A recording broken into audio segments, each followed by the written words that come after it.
شادی کے بعد فرحان اپنے حقوق و فرائض کا اسی طرح خیال رکھ رہا تھا جیسے وہ شادی سے قبل رکھتا تھا۔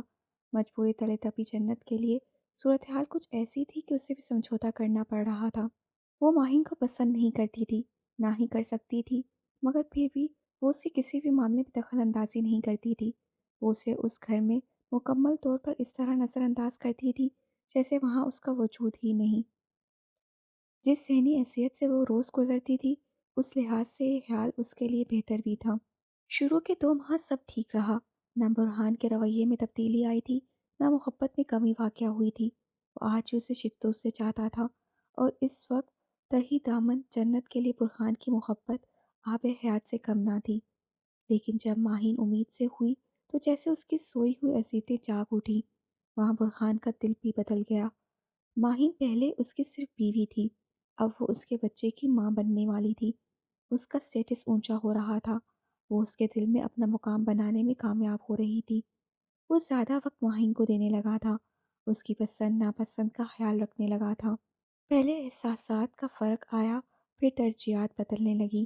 شادی کے 5 سال اس سے صرف جنت کے نام کیے تھے، اب وہ کچھ وقت خالص اپنے بچے کی ماں کے لیے بھی نکالنا چاہتا تھا، اور یہیں سے فاصلے بڑھے تھے، دوریوں کا آغاز ہوا تھا۔ یہیں سے بدگمانیاں اٹھی تھیں اور شکووں کا آغاز ہوا تھا، اور پھر رفتہ رفتہ سب بدل گیا تھا، جذبات، احساسات اور ترجیحات بھی۔ جانے کیسے وہ نظروں میں رہ کر بھی نظروں سے اوجھل ہوئی، جانے کیسے برہان کی محبت جب آزمائش کی بھٹی سے گزر کر نکلی تو پھر محبت نہ رہی۔ وہ سیڑھیاں اتر رہی تھی، کندھے مایوسی کے بوجھ تلے جھکے ہوئے تھے، آنکھیں بے بسی کے احساس سے نم ہو رہی تھیں۔ اس کا رخ کچن کی طرف تھا، اور کچن سے برہان واصف کی آواز آ رہی تھی۔ کیسی باتیں کر رہی ہو ماہی، تم نے تو مجھے مکمل کر دیا ہے۔ وہ جو پانی پینے کے غرض سے کچن کے اندر جا رہی تھی، اس کا یہ جملہ سن کر دروازے میں ہی رک گئی تھی۔ کاؤنٹر ٹیبل کے اس طرف ماہین کا ہاتھ اپنے ہاتھوں میں لیے وہ سنجیدگی سے کہہ رہا تھا، مسکراتا ہوا پرکشش چہرہ اور براؤن آنکھوں کی چمک، کتنا خوش لگ رہا تھا وہ، کتنا مکمل لگ رہا تھا ماہین کے ساتھ۔ آئندہ ایسی باتیں مت کرنا، بہت اہم ہو تم میرے لیے۔ صرف اہم ہوں، پیار نہیں کرتے آپ مجھ سے؟ وہ جنت کو دروازے میں دیکھ چکی تھی، وہ بڑی لگاوٹ سے پوچھ رہی تھی۔ اہم وہی ہوتے ہیں جن سے محبت ہوتی ہے۔ اسے پتھر نہیں ہونا تھا، مگر وہ ہو گئی تھی۔ محبت کا اعتراف، ہاں، یہ محبت کا اعتراف ہی تھا۔ ماہین سے شادی کے پورے 6 ماہ بعد یہ محبت کا اعتراف تھا۔ وہ جس کی پہلی اور آخری محبت جنت تھی، اب اس کی کل محبت اس کی بچے کی ماں ہو گئی تھی۔ ہاں میں جانتی ہوں، آپ کی محبت ہی تو میرا سہارا ہے۔ خوش دلی سے مسکراتے ہوئے اس کی آنکھوں میں عجیب سی چمک ابھری تھی۔ ماہین کو اپنے بازو کے آثار میں لیتے ہوئے اس سے آہستہ سے رخ بدلا تھا، اور تب اس کی نگاہ جنت پر پڑی۔ ایک لہجے کے لیے وہ رک سا گیا۔ ماہین کا ہاتھ اس کے ہاتھوں سے چھوٹا تھا، یوں ہی غیر ارادی طور پر۔ اس کی یہ حرکت ماہین کو تاؤ دلا گئی تھی۔ ارے جنت، تم کب آئیں؟ ہمیں پتہ ہی نہ چلا۔ اپنے تاثرات کو نرمی میں ڈالتے ہوئے اس سے خوش اخلاقی کا مظاہرہ کیا۔ برہان کے سامنے اس کا لہجہ ہمیشہ مٹھاس لیے ہوتا تھا۔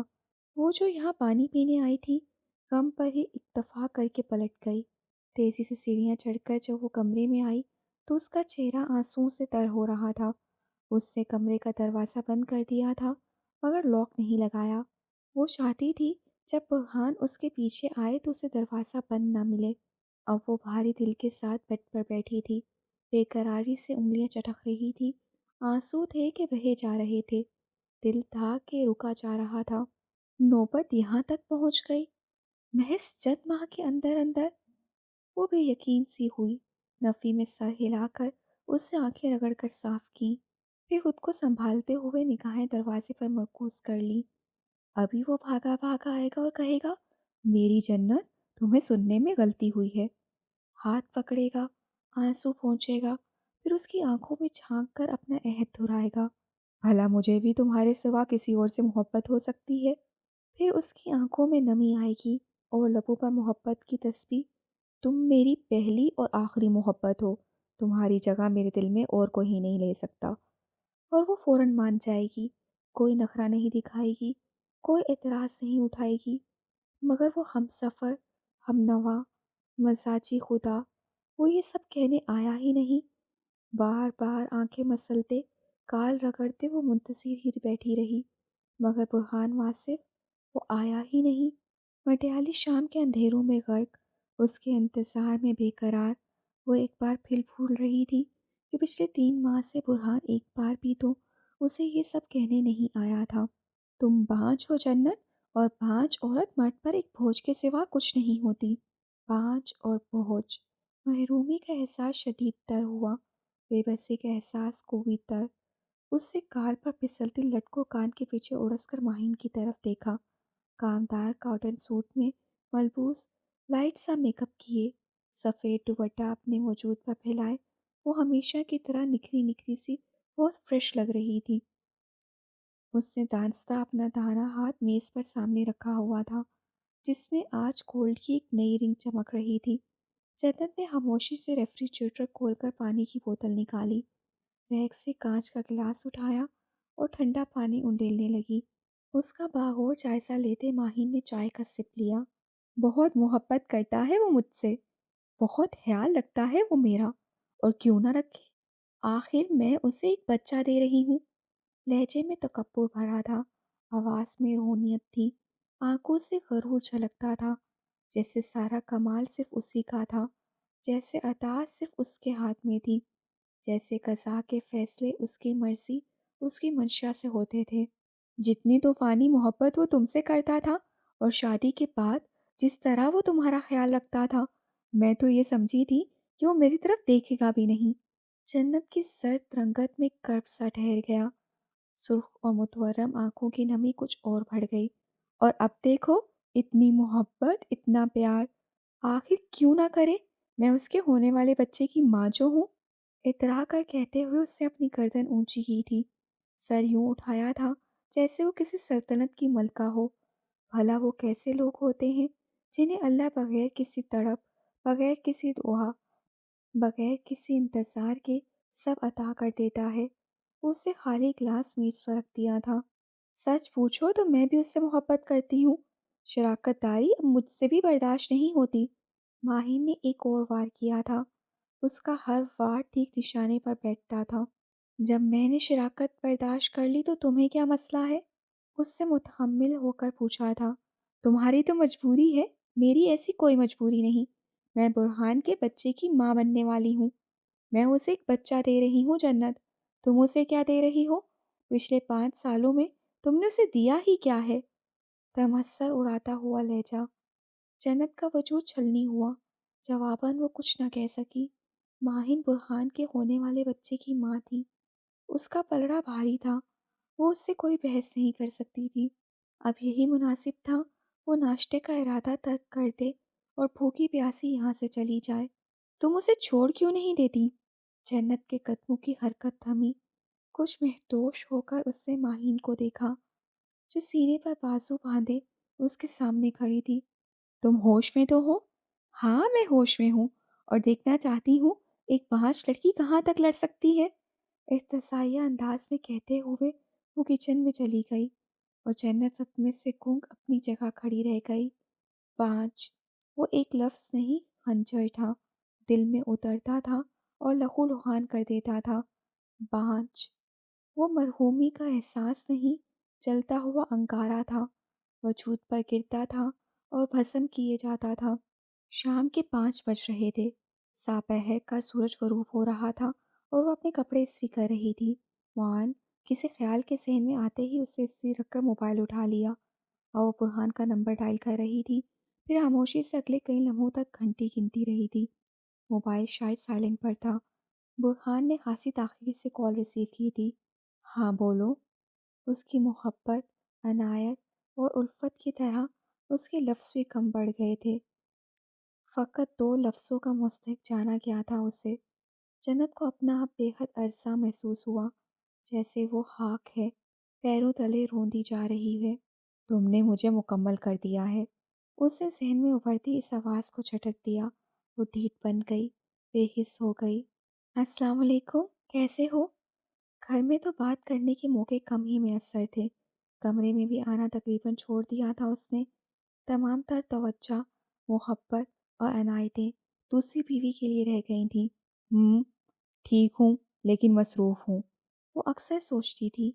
आज फिर से सोचने लगी थी, क्या ये वही बुरहान है जो अपनी दूसरी शादी से अपसेट था, जो उसके एहसासात की इतनी कदर करता था कि बामुश्किल दूसरी शादी के लिए राज़ी हुआ था, जिसे जज्बात की इतनी फ़िक्र थी कि घर को बरकी कुमकुमों से सजाने ना दिया था।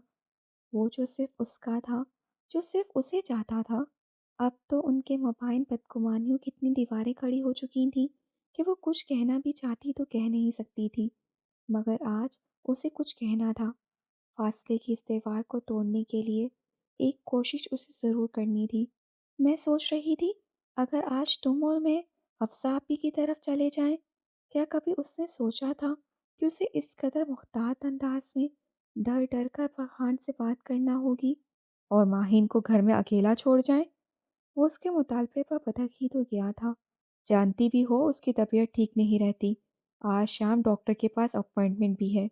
असल में हफ्सा आपी ने फ़ोन किया था आज शाम खाने पर। उनसे माजरत कर लो, फिर कभी चले जाएंगे। उसने फ़ौरन से कॉल काट दी। जन्नत मोबाइल कान से लगाए खड़ी रह गई। कुछ लबों को तर करते हुए उसने मोबाइल रख दिया।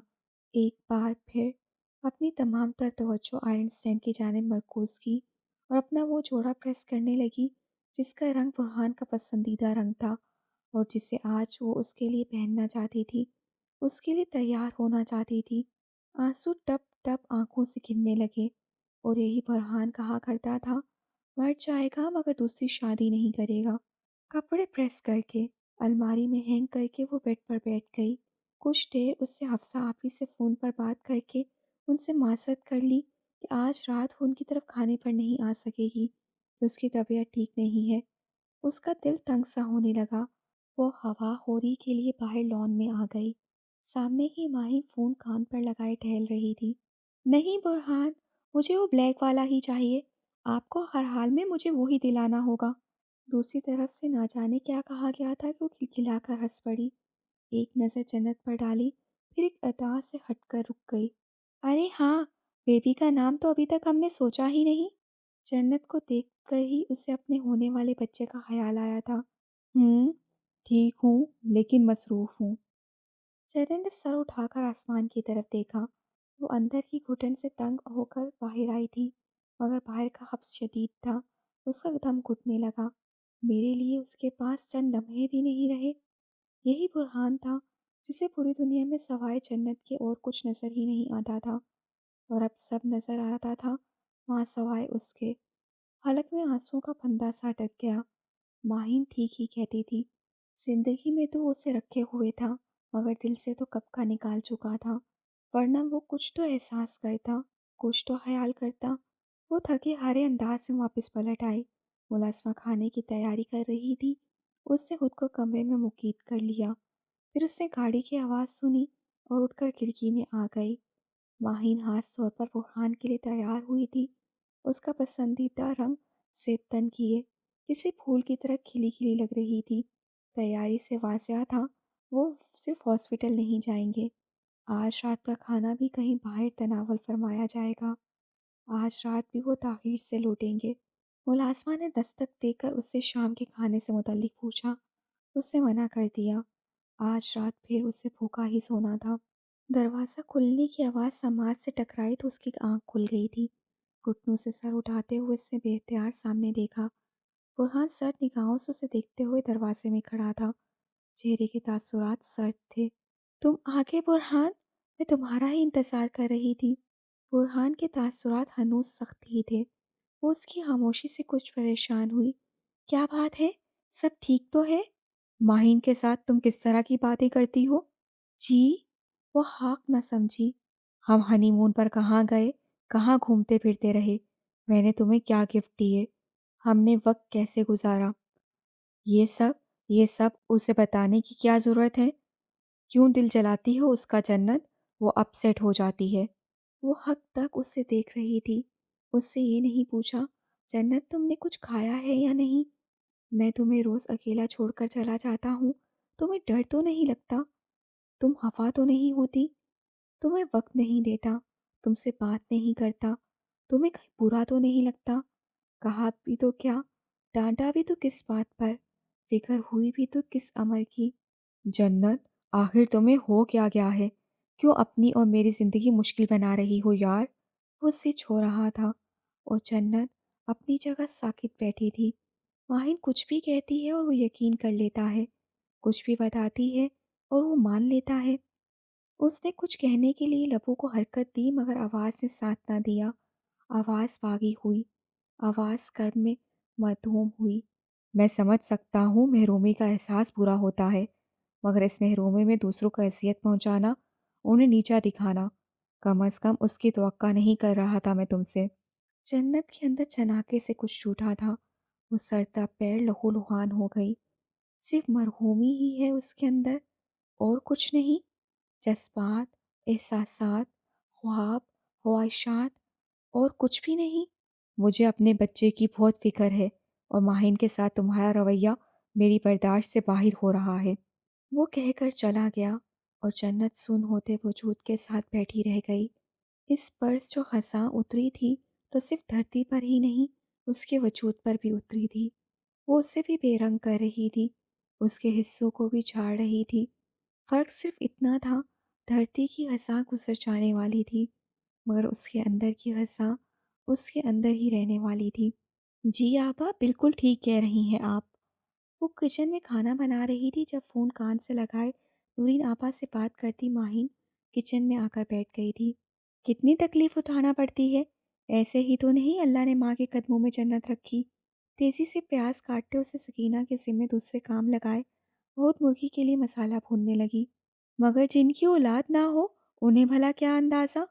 जन्नत ने बामुश्किल खुद को संभाला। वो काम ना कर रही होती तो यकीनन इधर उधर हो जाती। ख़याल तो बहुत रखती हूँ आपा, फिर भी धड़का सा लगा रहता है। जन्नत को कन अँखियों से देखते हुए उससे एक और तीर छोड़ा था। अरे नहीं, ये बात नहीं। नहीं आपा, जन्नत बहुत अच्छी है। मेरी छोटी बहनों जैसी है, बहुत ख़याल रखती है मेरा। एक लहज़े को रुककर उसने कुछ सुना, फिर मुस्कुराई। सर उठाकर जन्नत को देखा। इंशाल्लाह बेटा ही होगा, मैं बुरहान को बेटा ही दूँगी। जन्नत कटिंग बोर्ड पर टमाटर काटने लगी थी। अम्मी के बारे में बताएं, वो कराची से कब आ रही हैं? अब वो अपनी सास के मुतल्लिक पूछ रही थी, जो पिछले कुछ दिनों से अपनी छोटी बेटी की तरफ गई हुई थी। दूसरी तरफ जाने क्या बताया गया कि वो बेहतियात चौंक उठी थी। जन्नत ने उसके लहजे का बदलाव ख़ास तौर पर महसूस किया था। अच्छा, मैं समझी वो 1-2 हफ्ते वहीं रहेंगी। चले अच्छा है वो आ जाएं। मुझे वैसे भी उनकी बहुत ज़रूरत है। मेरी माँ जैसी हैं वो। लगावट से कहकर कुछ देर तक सुनती रही, फिर फ़ोन बंद करके अपने कमरे में चली गई। शाम का खाना तैयार करके सकीना को हिदायत देकर जन्नत अपने कमरे में आ गई। अलमारी के पट खोले वो तो कपड़ों को तरतीब दे रही थी जब बैरूनी गेट पर बुरहान की गाड़ी का हॉर्न बजा था। उसे सर ज़रूर उठाया मगर उठ के खिड़की तक न गई। बीबी जी, ऐन उसी लम्हे सकीना हाँफती काँपती उसके कमरे में दाखिल हुई थी। वो माहीन बीबी, उनकी तबीयत खराब हो गई है, दर्द से चीखे जा रही हैं। बुरहान की शर्ट उसके हाथों से छूटकर नीचे गिरी। वो परेशानी के आलम में तेजी से कमरे से बाहर निकली। सीढ़ियां उतरकर जिस लम्हे वो बलाई मंजिल पर माहिन के कमरे में दाखिल हो रही थी, उसी लम्हे गाड़ी पार्क करके बुरहान लैपटॉप केस संभाले सदा दरवाजे का रुख कर चुका था। वो दरवाज़ा खोल रहा था और जन्नत के आने के बाद माहिन अपने कमरे का दरवाज़ा बंद कर रही थी। उसे सही सलामत देखकर वो उलझ गई। क्या मजाक है माहिन? सकीना कह रही थी तुम्हारी तबीयत खराब हो गई है। इस अफरा तफरी में वो उसकी दरवाज़ा लॉक करने वाली हरकत को नोटिस ही ना कर पाई। हाँ, तबीयत तो मेरी खराब है, अजीब से अंदाज में कहते हुए पीछे हटी और उससे कब्ल कि जन्नत कुछ समझ पाती, उससे एक झटके से ड्रेसिंग टेबल का सामान बिखेर दिया, गुलदान तोड़ दिया, कांच का ग्लास अलमारी के शीशे पर दे मारा। जन्नत हैरान और शशदर अपनी जगह खड़ी रह गई।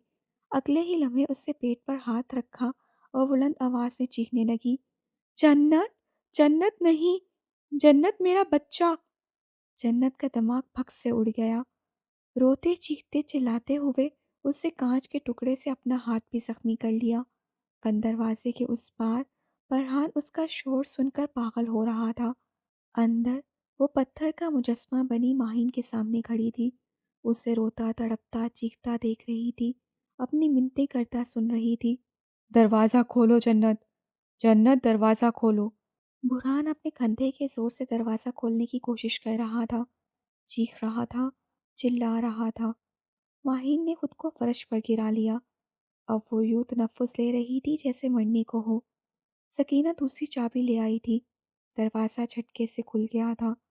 बुरहान की पहली नज़र अपनी बेहाल होती बीवी पर पड़ी थी, दूसरी नज़र बेजान मुजस्मे की तरह खड़ी जन्नत पर, जो साकित थी, सामित थी, मदहोश थी। ये ये ये झूठ बोल रही है। और हर टूटी हुई शय की तरह उसके टूटे हुए लफ्ज़ बेअसर रहे, गैर अहम रहे। बुरहान का दाना हाथ उठा, एक सन्नाटेदार थप्पड़ उसके गाल पर पड़ा। एक मजबूत तवाना मर्द, और फिर जिस कुव्वत से वो थप्पड़ पड़ा था, जन्नत तवाज़ुन बरकरार न रख सकी, लड़खड़ा कर शीशे के टुकड़ों पर जा गिरी।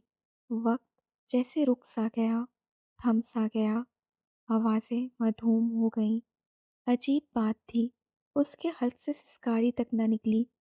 याद रहा तो बस वो थप्पड़, तकलीफ हुई भी तो बस उस थप्पड़ की।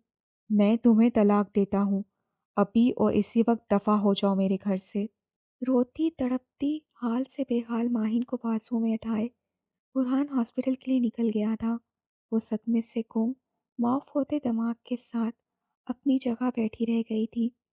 आन की आन में ये क्या हो गया था? क्यों हुआ था? क्या ये बुरहान था? क्या ये उसका बुरहान था? ये कैसा चेहरा था? ये कैसा रवैया था? ये उसके साथ क्या हो रहा था? तलाक! उसने ये लफ्ज़ कैसे अदा कर दिया? उसका दिल फटने को था, रूह फना हो रही थी, दिमाग माउफ। वो एक लफ्ज़ जब अदा हुआ तो हर रिश्ता बदल गया।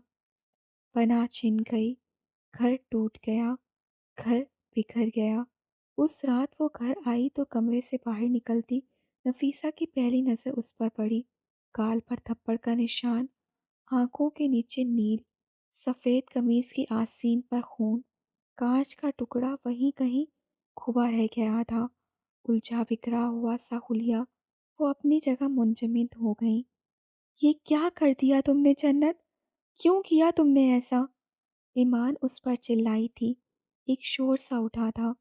रूहीना चची, सेवा चची, फरीदा फुप्पो, घर के छोटे बड़ों का एक जमघटा सा इकट्ठा हुआ था, मगर उसकी निगाहें अपनी माँ पर जमी रह गई थीं। सकता टूट गया।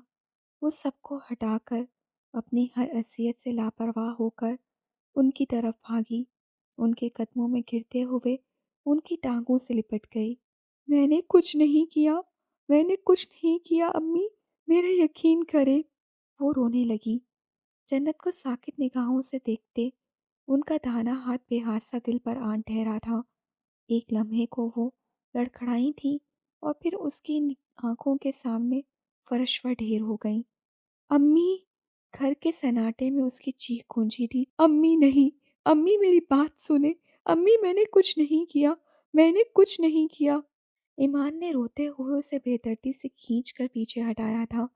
हानिया उस पर चीख रही थी। कोई गाड़ी निकालने को भागा था। किसी ने एम्बुलेंस को कॉल करनी चाहिए। इस शोर और अफरा तफरी में वो थर थर कांपती अपनी जगह बैठी रह गई थी। हॉस्पिटल से उस रात नफीसा की मैयत आई थी। बहनों ने उसे उनकी चारपाई के करीब तक नहीं आने दिया था। जब जिंदा थी तब नहीं, तो जब वो नहीं रही थी तब क्यों? वो रोती तड़पती रह गई। किसे बताती उसका कोई कसूर नहीं? कौन यकीन करता? वो गुनाहगार नहीं। दूसरों के बरअक्स हफ्सा खामोश थी। न हाथ उठाया, न शिकवा किया, न उस पर रोई, न उस पर चिल्लाई। आखिरी वक्त तक वो नफीसा के साथ रही थी। माँ का चेहरा जैसे आंखों में ठहरा था, लम्स भी जैसे हाथों में ही रह गया था। नफीसा का वजूद मिट्टी तले जा सोया तो वो भी जैसे जिंदा लाश हो गई। उसकी भूख मिट गई, नींद उड़ गई, चैन मिट गया, बेसकूनी वजूद के अंग अंग में उतर गई। वो यूं खामोश हुई जैसे कुव्वत गोयाई से महरूम कर दी गई हो। सारी वसाहतें, सफाइयाँ, दलीलें जैसे उसकी एक माँ के लिए थी।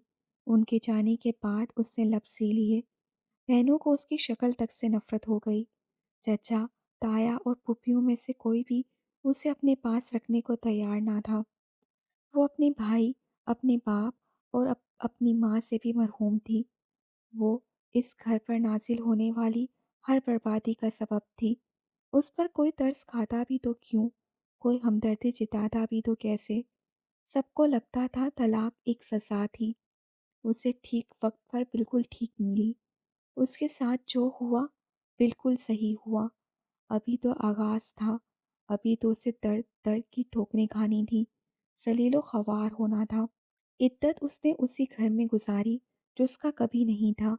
छत का एक कमरा जिसमें वो मुस्तकिल ठहरे रहना चाहती थी, कमरा रोहीना चच्ची के टेरेस के साथ जुड़ा हुआ था। मंडेर एक ही थी। इद्दत के बाद बड़े चचा ने आनन-फानन उसका रिश्ता अपने बड़े बेटे समान से तय कर दिया। वो जन्नत से पूरे 15 बरस बड़ा था। बीवी रोज़-रोज़ की मार-धाड़ से तंग आकर खुला ले चुकी थी। 3 बच्चे भी थे जो माँ के साथ रहते थे। किसी ने उससे राय पूछी न मर्जी जानने की कोशिश की। फैसला एक सज़ा की तरह बस सुना दिया गया। निकाह और रुखसती की तारीख तय कर दी गई। एक जहन्नुम से निकाल कर दूसरी जहन्नुम का बंदोबस्त किया जाने लगा। निकाह से एक हफ्ता पहले खाला आईं। बहाने बहाने से चचा से इजाज़त लेकर उसे अपने साथ घर ले गईं। वो उनके घर सिर्फ 2 दिन रही। तीसरे दिन उसका बहुत अचानक और हंगामी तौर पर फारिस फाशदान के साथ निकाह हो गया। सायरा हाला सभी मामलात पहले ही तय कर चुकी थी। उसे तो ऐन मौके पर चचा के घर से निकाल लाई थी। मैंने अब्बू से तुम्हारा हर तरह से ख्याल रखने का वादा किया था। ज़मान के साथ मैं तुम्हारी ज़िंदगी मज़ीद बर्बाद नहीं होने दे सकती। उन्होंने बस इतना कहा था। वो नम आंखों के साथ उनके हुक्म के आगे सर झुका गई थी। एक नई ज़िंदगी की आस लिए सकून की मुतलाशी रुखसत होकर इस्लामाबाद आ गई थी। मगर शादी की पहली रात फारिस फाशदान के रवैये ने उस पर वाज़ह कर दिया था कि उसकी सज़ा कभी ख़त्म नहीं हुई थी। सिर्फ शहर ही तो बदला था। ज़िंदगी वही थी, नसीब भी वही, किस्मत भी वही और मरहूमी भी वही। आसमान पर चमकती बिजली ज़मीन के किसी नामालूम गोशे में बार बार गुम हो रही थी। हवाएं तेज़ थीं, मगर इतनी नहीं कि उसकी हर असियत उड़ा ले जाए। बारिश हनूस बरस रही थी। वो पंजों के बल खुद को समेट कर बैठी जलती हुई वीरान आंखों से सामने देख रही थी। वजूद मुकम्मल तौर पर भीगा हुआ था। आंखों में सुर्खी उतरी थी। चेहरा सर्द हो रहा था और आंसू मुसलसल बहते जा रहे थे।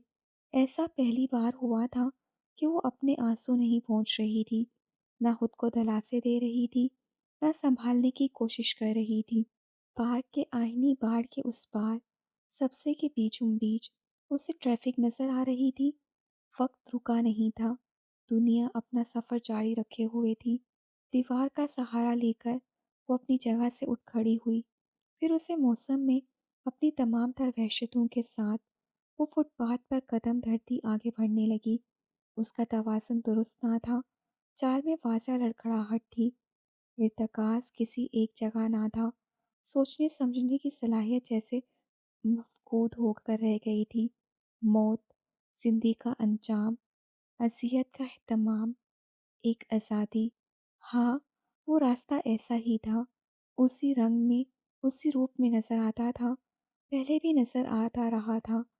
तब वो खुदकुशी की सोच से पीछा छुड़ा लिया करती थी। जीने की कोई ना कोई वजह, कोई ना कोई मकसद तलाश कर लिया करती थी। मगर अब की बार वो ऐसा नहीं कर पा रही थी।